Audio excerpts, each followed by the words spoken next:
What's happening, everyone? Chicano Prophet here. And first, I'd like to give some credit to Callum Smith.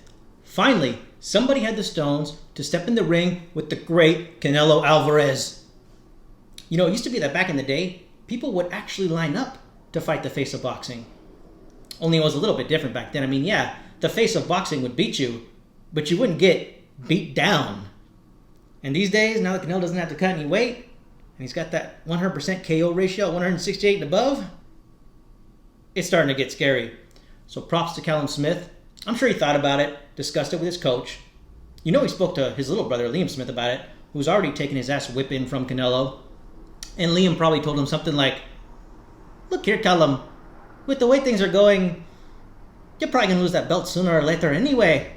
Just take the fight. You'll go to Texas, ring goes the bell, Canelo will come towards you, he'll hit you to the head, he'll hit you to the body, you'll go down, Bob's your uncle, and when you come to, you'll be rich, Callum.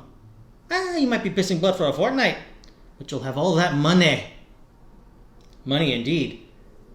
Callum Smith's about to get paid, and in exchange, well, Canelo, he's going to get that title at 168, legit title, Ring Magazine Championship, ranked number one in the division, all just like he was at 160, just like he was at 154, and you can bet your ass that the unifications are coming like they always do.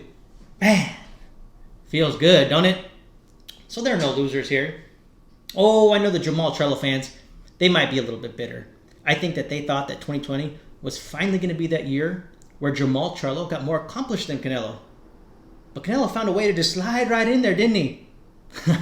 Yeah, that's a tough break, guys. I know. But you're kind of doing this to yourselves. Like, I don't know why you would take a guy who's actively cementing his legacy as the greatest fighter of his generation, who fights champion after champion after champion, many of them future Hall of Famers, and or undefeated. Take that dude and compare him to a guy who's, only fighting middle-aged dudes, coming off a loss, who haven't accomplished a damn thing.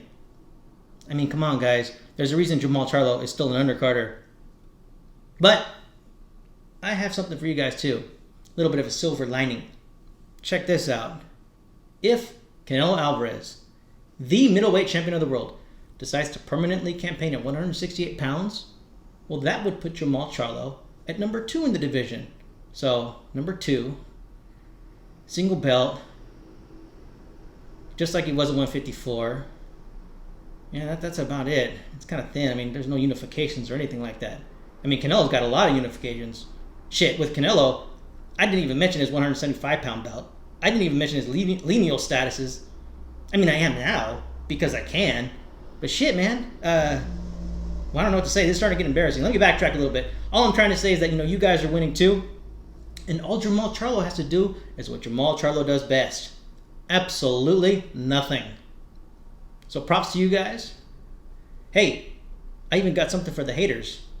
Good news. Did you guys hear? No rehydration clause. It's probably because you guys were keeping an eye on him, huh?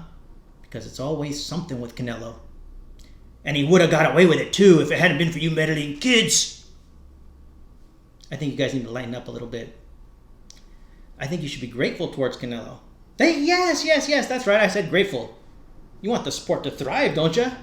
Well, what better way than the cash cow, the pound for pound number 1, who has a fan-friendly style, go in there and whip some ass and do what he does best. Entertain the people. Think about it. If you take that hate that you have in your heart, replace it with a little bit of gratitude, man, it's going to be so good for your soul. Trust me. So I guess the only thing left for me to do is make a prediction. Well, here we go. Canelo's going to walk him down. And then he's going to put him down. I'm not going to guess around because I think it depends if Canelo wants to get some rounds in.